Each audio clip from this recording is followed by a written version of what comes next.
So good morning guys. तो चलिए start करते हैं आज के 3 अप्रैल के इंपॉर्टेंट करंट अफेयर्स को। देखिए हमारा पहला प्रश्न क्या है कि अभी हाल ही में फीफा विश्व कप 2022 का आधिकारिक शुभंकर क्या रखा गया है। तो आंसर होगा लाइब। तो फीफा वर्ल्ड कप 2022 जो आपको पता है इस साल कतर में होंगे, उसका शुभंकर मैस्कॉट लॉन्च कर दिया गया जो कि है लाइब। लाइब एक अरबी शब्द है जिसका मतलब होता है अति कुशल खिलाड़ी। ये जो टूर्नामेंट है इस साल के लास्ट में होगा, नवंबर दिसंबर में। और कल भी आपको याद होगा हमने इसी से रिलेटेड एक प्रश्न पढ़ा था कि अदिदास ने फीफा विश्व कप 2022 के लिए फुटबॉल को लॉन्च कर दिया है और उसका नाम भी रखा है अल रिहला। तो वो भी याद रहेगा आपको। बाकी ईभा फीफा ने, आपको याद होगा भारत में 2022 में अक्टूबर के महीने में जो अंडर 17 वुमेन्स वर्ल्ड कप होंगे उसका शुभंकर बनाया था किसको? ईभा को, जो कि एक एशियाई शेरनी है। उसके अलावा 19th एशियन गेम्स होंगे 2022 में, कहाँ पे? हांगजो चाइना में। उसका शुभंकर है द स्मार्ट ट्रिपलेट।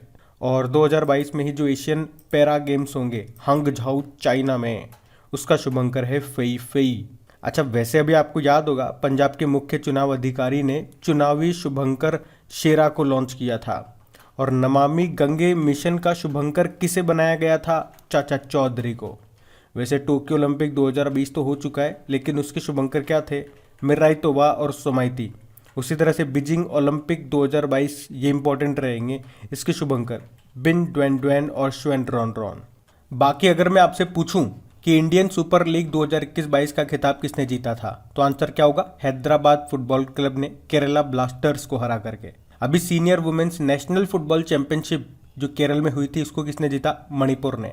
और 20th AFC women's football Asian cup 2022 जो कि भारत में हुए थे अभी जनवरी में ही, जिसको जीत लिया है चाइना ने साउथ कोरिया को हरा के।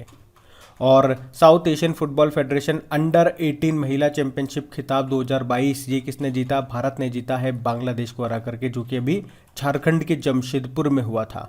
अच्छा, यहाँ पे फीफा वाले से एक और पॉइंट याद रखना।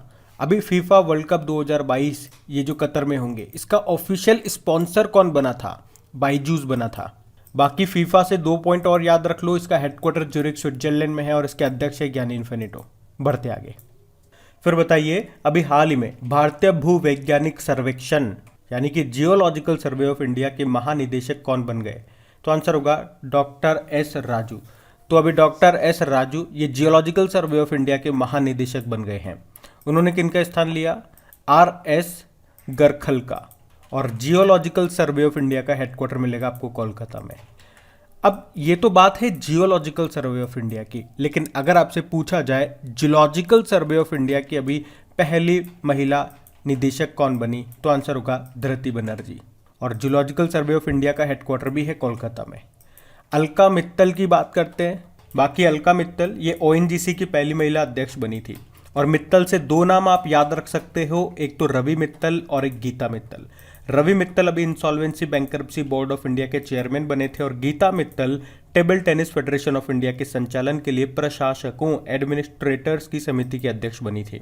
अलका से भी आपको याद आएगा अलका उपाध्याय का नाम, national highways authority of India की ये अध्यक्ष बनी। और उपाध्याय से याद आएगा अनुकृति उपाध्याय का नाम, जो जिन्होंने किंत्सुगी नाम के नॉवेल के लिए सुशीला देवी पुरस्कार 2021 को जीता था। और वॉयलेट बरुआ यह असम पुलिस की पहली महिला महानिरीक्षक इंस्पेक्टर जनरल बनी। अच्छा चलो कमेंट बॉक्स में टाइप करके बताइए अभी गुरुग्राम की पहली महिला पुलिस आयुक्त कौन बनी थी। हम बढ़ते आगे। चलिए बताइए, खेलो इंडिया यूनिवर्सिटी गेम्स का दूसरा संस्करण ये कहाँ पर आयोजित होगा? तो आंसर होगा कर्नाटक में। एक्चुअली में अभी हमारे जो युवा मामले और खेल मंत्री हैं, youth affairs and sports minister हैं अनुराग ठाकुर, और कर्नाटक के जो गवर्नर है थावर चंद गहलोत, उन्होंने बंगलुरु के श्री कांतेरवा स्टेडियम में खेलो इंडिया यूनिवर्सिटी गेम्स 2021 के लोगो का, उसकी जर्सी का, उसके शुभंकर का और उसके गान का अनावरण किया, यानी कि उसको लॉन्च किया है। और इसके थीम सॉन्ग को किसने गाया है? कन्नड़ रैपर हैं चंदन शेट्टी, उन्होंने कंपोज किया है। और ये जो खेलो इंडिया यूनिवर्सिटी गेम्स 2021 का दूसरा संस्करण होगा ये 24 अप्रैल को शुरू होगा। एक्चुअली मैं 2021 क्यों बोल रहा हूँ, ये 2021 में होना था, लेकिन कोविड-19 के कारण इसे पोस्टपोन करना पड़ा, जो अब ये 2022 में हो रहा है। और इसका पहला संस्करण 2020 में हुआ था उड़ीसा में। अच्छा, ये तो बात हो गई खेलो इंडिया यूनिवर्सिटी गेम्स की। अगर बात करते हैं खेलो इंडिया यूथ गेम्स जो कि 2022 में इसका चौथा संस्करण होगा वो कहाँ पे होगा, पंचकुला हरियाणा में, और पांचवा संस्करण ये भोपाल मध्य प्रदेश में होगा। चलिए बताइए, अभी हाल ही में भारत में कौन सा राज्य सब्जियों का शीर्ष उत्पादककर्ता बन गया है? तो आंसर होगा यूपी। तो उत्तर प्रदेश सब्जियों का शीर्ष उत्पादक राज्य बन गया है। पहले नंबर पे यूपी है, दूसरे नंबर पे है पश्चिम बंगाल और तीसरे नंबर पे मध्य प्रदेश है। अच्छा, आप तो मुझे बताओ, अभी दिसंबर 2021 में हमने पढ़ा था कि अरब देशों का सबसे बड़ा फूड सप्लायर कौन सा देश बन गया? तो आंसर होगा भारत। किसको पीछे छोड़ दिया? ब्राजील को। और यूनाइटेड नेशन जनरल असेंबली के अनुसार किस वर्ष को मोटे अनाज का अंतर्राष्ट्रीय वर्ष घोषित किया गया? तो आंसर होगा 2023 को। अब बात यहाँ पे यूपी की है, तो ये रहा मैप में यूपी।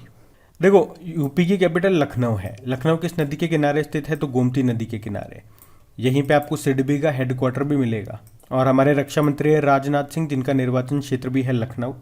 यहाँ के मुख्यमंत्री हैं योगी आदित्यनाथ, और अभी ये फिर से मुख्यमंत्री तो बन ही गए हैं, और इनके ऊपर एक बुक भी लिखी है, the monk who transformed UP. किसने लिखी है? शांतनु गुप्ता ने। गवर्नर है आनंदीबेन पटेल। और अभी आपको याद होगा, तीसरे राष्ट्रीय जल पुरस्कारों में सर्वश्रेष्ठ राज्य की श्रेणी में उत्तर प्रदेश ही टॉप पे रहा था, और सर्वश्रेष्ठ जिलों की श्रेणी में भी उत्तर प्रदेश का मुजफ्फरनगर पहले स्थान पे था। उसके अलावा यूनाइटेड नेशन एनवायरनमेंट प्रोग्राम ने एक रिपोर्ट जारी की थी नॉइस पॉल्यूशन के मामले में, ध्वनि प्रदूषण के मामले में। उसमें पहले स्थान पे तो ढाका था, जो कि बांग्लादेश की कैपिटल है, और दूसरे स्थान पे था उत्तर प्रदेश का मुरादाबाद। अच्छा, रोपवे सेवाओं को सार्वजनिक रूप से उपयोग करने वाला पहला शहर कौन सा बना? तो आंसर होगा वाराणसी। अभी ब्रह्मोस विनिर्माण केंद्र कहाँ पे स्थापित किया गया? तो आंसर होगा लखनऊ में। और आईपीएल में 2 नई टीमें हैं, उसमें से एक आपकी लखनऊ टीम ही है, जिसका नाम लखनऊ सुपर जायंट्स हो गया। बताइए इसके कप्तान कौन बने थे? उसके अलावा भारत की पहली पैरा बैडमिंटन अकादमी ये कहाँ पे खोली गई? लखनऊ में ही। उसके अलावा देश की पहली मोबाइल हनी प्रोसेसिंग वैन कहाँ पे लॉन्च की गई? गाजियाबाद में। अच्छा, उत्तर प्रदेश का पहला आयुष विश्वविद्यालय ये कहाँ पे खुलेगा? गोरखपुर में खुलेगा। और उत्तर प्रदेश के मेरठ में राज्य की पहली खेल यूनिवर्सिटी भी बनेगी, जिसका नाम मेजर ध्यानचंद के नाम पर होगा। और मेरठ में ही देश का पहला जानवरों का युद्ध स्मारक भी बनेगा। उसी तरह से उत्तर प्रदेश के झांसी में पहली बार स्ट्रॉबेरी महोत्सव भी मनाया गया था। उत्तर प्रदेश के लखनऊ में गुड़ महोत्सव यानी कि जयगिरी महोत्सव भी मनाया गया था। उत्तर प्रदेश के सिद्धार्थनगर में काला नमक चावल महोत्सव मनाया गया था। और उत्तर प्रदेश के कुशीनगर में केला महोत्सव मनाया गया था। और कुशीनगर में ही भारत की पहली ट्रांसजेंडर यूनिवर्सिटी भी बन रही है। तो ये सारे पॉइंट्स इंपॉर्टेंट है, इनको याद रखना। बढ़ते आगे। बताइए, अभी हाल ही में दुनिया के सबसे बड़े इलेक्ट्रिक क्रूज शिप ने किस देश में अपनी पहली यात्रा की है? तो आंसर होगा चाइना। तो अभी दुनिया के सबसे बड़े इलेक्ट्रिक क्रूज जहाज ने अपनी पहली यात्रा यांगसी नदी के ऊपर करने के बाद चीन के मध्य हुबई प्रांत के यिचांग बंदरगाह पर ये वापस आ गया है।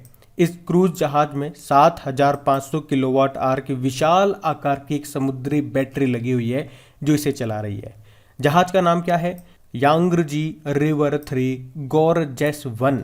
तो याद रखना, ये 100% इलेक्ट्रिक क्रूज शिप है, जिसे चाइना में बनाया गया।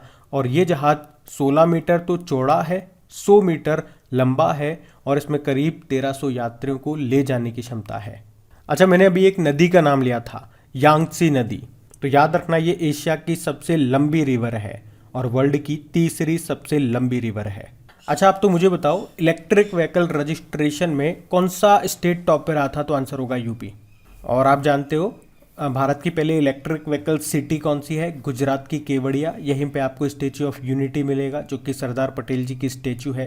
किस द्वीप पर है? साधु बेट द्वीप पर। किस नदी के किनारे? नर्मदा नदी। इसके वास्तुकार भी याद रख लो, राम वी सुतार।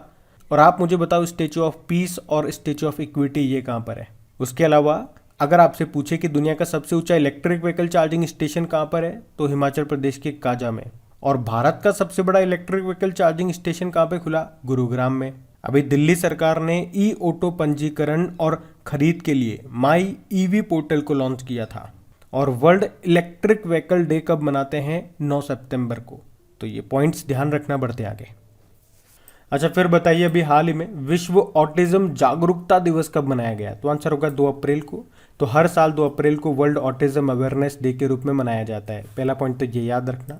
तो दुनिया भर में ऑटिज्म स्पेक्ट्रम डिसऑर्डर से पीड़ित लोगों के बारे में अपने नागरिकों के बीच जागरूकता बढ़ाने के लिए इस दिन को मनाया जाता है। थीम क्या हुई इसकी? सभी के लिए समावेशी गुणवत्तापूर्ण शिक्षा, inclusive quality education for all. और वैसे 2 अप्रैल को अंतर्राष्ट्रीय बाल पुस्तक दिवस के रूप में भी मनाया जाता है। तो अप्रैल का ये आपका दूसरा डे है, इसको याद रखना। पहला डे हमने क्या मनाया था? उत्कल दिवस, और ये दूसरा आपका हो गया वर्ल्ड ऑटिज्म अवेयरनेस डे, और 2 अप्रैल को अंतर्राष्ट्रीय बाल पुस्तक दिवस भी मनाते हैं। बढ़ते हैं आगे। फिर अगला प्रश्न क्या है? अभी हाल ही में आईपीएल के इतिहास में सर्वाधिक विकेट लेने वाले गेंदबाज कौन बन गए? तो आंसर होगा ड्वेन ब्रावो। तो चेन्नई सुपर किंग के ऑलराउंडर हैं ड्वेन ब्रावो, और ये अभी आईपीएल के इतिहास में सर्वाधिक विकेट, और वैसे कितने विकेट लिए? 171। तो इतने विकेट लेने वाले ये पहले गेंदबाज बन गए हैं। अभी उन्होंने लखनऊ सुपर जायंट्स के खिलाफ मैच में दीपक हुड्डा का विकेट लिया, और उनका विकेट लेने के बाद ये उपलब्धि उन्होंने हासिल कर ली है। और इस तरह से उन्होंने 112 आईपीएल मैचों में 170 विकेट लेने वाले लसित मलिंगा को पीछे छोड़ दिया है। अच्छा, एजाज पटेल के बारे में आपने सुना होगा, न्यूजीलैंड के हैं ये, और अभी एक पारी में 10 विकेट लेने वाले तीसरे गेंदबाज बने थे ये। अच्छा, आईपीएल की बात कर रहे हैं, इस बार जो इसका संस्करण है कौन सा है? 15वां संस्करण है। टोटल 10 टीमें खेल रही हैं। हमने बात करी थी 2 नई टीमें शामिल हुई है, अहमदाबाद टीम और लखनऊ टीम। गुजरात टाइटंस और उसके कप्तान बने हार्दिक पांड्या। लखनऊ टीम का नाम है लखनऊ सुपर जायंट्स, जिसके कप्तान बने केएल राहुल। अच्छा, देश का पहला स्पोर्ट यूनिकॉर्न ये कौन सा बना था? Chennai super king. और मेटावर्स में एंट्री लेने वाली पहली आईपीएल टीम कौन सी बनी? गुजरात टाइटंस बनी थी। वैसे 2022 और 2023 के जो आईपीएल हैं उसका टाइटल स्पॉन्सर कौन बना था? टाटा ग्रुप बना था। और 2022 के जो आईपीएल हैं उसका ऑफिशियल पार्टनर कौन बन गया है? रुपे बन गया है। तो ये सब आप ध्यान रखेंगे। बढ़ते आगे। चलिए बताइए, अभी हाल ही में भारतीय भूवैज्ञानिक सर्वेक्षण यानी कि जियोलॉजिकल सर्वे ऑफ इंडिया, और इसी से रिलेटेड एक प्रश्न हम पीछे भी पढ़ चुके हैं। तो क्या है ये प्रश्न? फिर से देखिए, जियोलॉजिकल सर्वे ऑफ इंडिया ने भारतीय हिमालयी क्षेत्र में 2 नए भूवैज्ञानिक विरासत स्थलों की पहचान की है। तो बताओ, अब भारत में कितने भूवैज्ञानिक विरासत स्थल हो गए हैं? तो इसका उत्तर होगा 34। अच्छा, ये वैसे भूवैज्ञानिक विरासत स्थल क्या होते हैं? तो ये ऐसे स्थल होते हैं जिनसे पृथ्वी के विकास के बारे में पता लगता है। तो ये अब भारत में कितने हो गए हैं? 34 हो गए हैं, जिनमें अभी 2 नए मिले हैं, 2 नए खोजे गए हैं। एक है शिवालिक फॉसिल गार्डन यानी कि जीवाश्म उद्यान, और दूसरा है स्ट्रेमेक्टोलाइट बियरिंग लाइमस्टोन, ये आपको मिलेगा सिक्किम में, और वो शिवालिक फॉसिल गार्डन आपको मिलेगा हिमाचल प्रदेश में। और अभी पीछे हम लोगों ने पढ़ा था कि जियोलॉजिकल सर्वे ऑफ इंडिया के नए अध्यक्ष कौन बन गए हैं। तो बिना पीछे देखे हुए कमेंट बॉक्स में टाइप करके बताइए कौन बन गए हैं। लेकिन अगर आपसे पूछा जाए कि यूनेस्को में कितनी भारतीय धरोहरें हैं, तो आंसर होगा 40 हो चुकी है। और 40वीं कौन सी बनी थी? गुजरात की धोलावीरा बनी थी। और भारत की कितनी अमूर्त धरोहरें हैं, इंटेंजिबल साइट्स हैं? तो 14th हैं, और 14th नंबर की बनी थी पश्चिम बंगाल की दुर्गा पूजा। तो ये आप याद रखना। बढ़ते आगे। चलिए बताइए, अभी हाल ही में केंद्रीय मंत्रिमंडल ने रैंप योजना को मंजूरी दी है। आपको बताना है इसे किस संस्था से सहायता मिलेगी। तो आंसर होगा वर्ल्ड बैंक। रैंप की बात करते हैं, इसकी फुल फॉर्म क्या होता है? Rising and accelerating MSME performance. और हम पहले भी पढ़ चुके हैं, इसकी घोषणा होती है बजट 2022-23 में। इसका उद्देश्य क्या है? इसका उद्देश्य क्या है? MSME, micro small medium enterprises के परफॉर्मेंस में सुधार करना ही इसका मुख्य उद्देश्य है। और इसके लिए 6000 करोड़ रुपए आवंटित किए गए हैं। और इसमें से वर्ल्ड बैंक कितने दे रहा है? 3750 करोड़ रुपए की सहायता करेगा वर्ल्ड बैंक, और बाकी जो पैसा होगा वो भारत सरकार लगाएगी। देखो, एमएसएमई से आपको याद आने चाहिए 2 प्रश्न। एक तो एमएसएमई डे कब मनाया जाता है ये बताओ, और एमएसएमई मंत्री कौन है ये बताओ। और इससे पहले हमने पढ़ा था एमएसएमई मंत्रालय ने ही समर्थ पहल को लॉन्च किया था स्किल डेवलपमेंट करने के लिए। संभव पहल और स्वावलंबन पहल को भी इसी ने शुरू किया था। और बताओ, वर्ल्ड बैंक का हेडक्वार्टर कहाँ पर है? वॉशिंगटन डीसी में है। बढ़ते आगे। चलिए बताइए, अभी हाल ही में अस्पताल और स्वास्थ्य सेवा प्रदाताओं के लिए राष्ट्रीय प्रत्यायन बोर्ड के अध्यक्ष कौन बन गए? तो आंसर होगा महेश वर्मा। तो इंद्रप्रस्थ विश्वविद्यालय के कुलपति हैं ये महेश वर्मा, और इनको अभी national accreditation board for hospitals and health care providers का नया अध्यक्ष बनाया गया है। ये भारतीय गुणवत्ता परिषद का एक संगठक बोर्ड है। ये गुणवत्ता और प्रमाणित अस्पतालों और अन्य स्वास्थ्य सुविधाओं के लिए मानक स्थापित करने के लिए जिम्मेदार है, और इसी के अध्यक्ष बन गए हैं महेश वर्मा। और अभी आपको याद होगा हमने कल ही पढ़ा है, पेमेंट काउंसिल ऑफ इंडिया के नए चेयरमैन बने विश्वास पटेल। ऑयल इंडिया के सीएमडी बने रंजीत रथ। और देवाशीष पांडा ये इरडाई के चेयरमैन बने। याद रखना, बढ़ते हैं आगे। चलिए बताइए, अभी फार्म इजी ने किसे अपना ब्रांड एम्बेसडर बनाया? तो आंसर होगा आमिर खान को। तो कंज्यूमर हेल्थ केयर एप्लीकेशन है फार्म इजी, जिसने अभी आमिर खान को अपना ब्रांड एम्बेसडर बनाया है। सलमान खान अभी महाराष्ट्र में कोविड टीकाकरण के राजदूत बने थे। शाहरुख खान अभी थम्सअप के ब्रांड एम्बेसडर बने थे। और संजय दत्त ये अरुणाचल प्रदेश के ब्रांड एम्बेसडर बने थे। अच्छा, इसी तरह से एक फार्मास्यूटिकल कंपनी है ल्यूपिन, जिसने अभी अपनी शक्ति पहल के लिए किसे अपना ब्रांड एम्बेसडर बनाया? बॉक्सर एमसी मैरी कॉम को। और ऋषभ पंत का नाम याद है, अभी डिश टीवी के ब्रांड एम्बेसडर बने थे। उत्तराखंड के ब्रांड एम्बेसडर बने थे, उत्तराखंड के तो अभी अक्षय कुमार भी बने। और ESPN क्रिक इन्फो टेस्ट बैटिंग अवार्ड 2021 भी मिला था ऋषभ पंत को। तो ध्यान रखना, बढ़ते आगे। अच्छा बताइए, अभी एयर स्क्वाड्रन 316 को भारतीय नौसेना में शामिल कर लिया गया है। आपको बताना है इसको क्या नाम दिया गया है। तो आंसर होगा कॉन्डोर्स। तो INAS 316 इसका नाम है, इंडियन नेवल एयर स्क्वाड्रन 316। एक तो ये याद रखना। तो प्रश्न क्या कह रहा है, अभी भारतीय नौसेना में एक टुकड़ी को शामिल किया गया, उस टुकड़ी का नाम है इंडियन नेवल एयर स्क्वाड्रन 316। और इसे कहाँ से शामिल किया गया? इसे गोवा से कमीशन किया गया है। और इसका नाम क्या रखा है? कॉन्डोर्स। कॉन्डोर्स क्या है? ये दुनिया के सबसे बड़े पक्षियों में से एक है। अच्छा, अगर मैं आपसे पूछूं राफेल को कौन से स्क्वाड्रन में शामिल किया गया था? Golden squadron 17। और इस राफेल को बनाया फ्रांस की डासोल्ट कंपनी ने। तो अब बात करेंगे कल के वीडियो में पूछे गए प्रश्न के उत्तर की। तो कल के वीडियो में आपसे क्या पूछा था? 2022 में 5वें बिम्स्टेक शिखर सम्मेलन की मेजबानी कौन कर रहा है? तो आंसर होगा श्रीलंका। आप सभी ने प्रश्न का बिल्कुल सही उत्तर दिया है। और गाइज, अगर सेशन अच्छा लगा है तो प्लीज़ लाइक ज़रूर कीजिएगा और अपने दोस्तों के साथ में भी ज़रूर शेयर करना। जो भी आपका स्टडी ग्रुप हो गया व्हाट्सएप पे, फेसबुक पे, तो प्लीज़ एक बार लिंक को शेयर ज़रूर करना।